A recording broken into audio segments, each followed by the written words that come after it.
As moviegoers, we have access to more than 100 years worth of cinema, but many of us pick only from the present and recent past.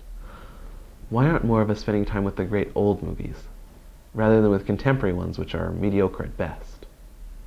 Some of us seem to think that classic black and white movies about people with personal problems can't be as engaging as modern movies with hundreds of thousands of dollars worth of special effects. This series is here to change all that.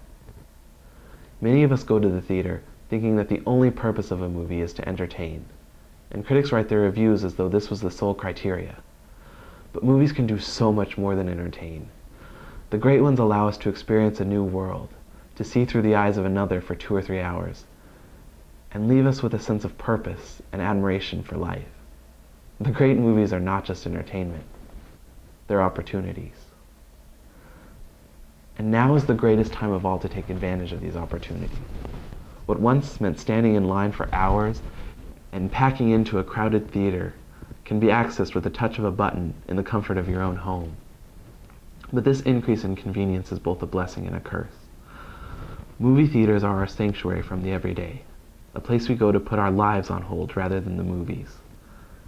Outside the theaters, film is slowly devolving from an art form into a distraction.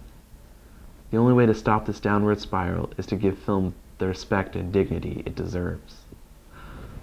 But what makes a film worthy of respect, and the title of being one of the greatest ever made? For this series, I will follow 5 rules. First, each film must be at least 5 years old. This allows the initial sentiments to fade, so the film can be watched without outside bias. Second, each movie must be artistically, historically, or culturally important, although the best will be all 3. Third, I'll try to maintain a balance between old and new, foreign and domestic, familiar and obscure films. Fourth, each movie must hold up to multiple viewings. It's easy for a film to achieve its purpose on an initial viewing, but only after years of being watched can we tell which ones are truly exceptional.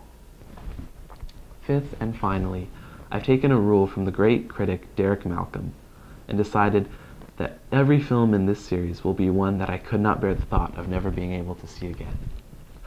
Each week, I'll give you my trailer, explaining why I believe you should see it. Then, I'll give you my review of the film, delving deeper into why it is one of the greatest ever made. I hope you'll join me and experience these films for yourselves, not because I'm a snooty movie critic or a film snob, but because I believe films like these are the reasons people watch movies. I want you to get to know the directors I admire, the actors I strive to emulate, and the movies I'm angry I didn't make myself. So please, watch these movies by whatever means you choose. We live in the greatest time of all to watch movies.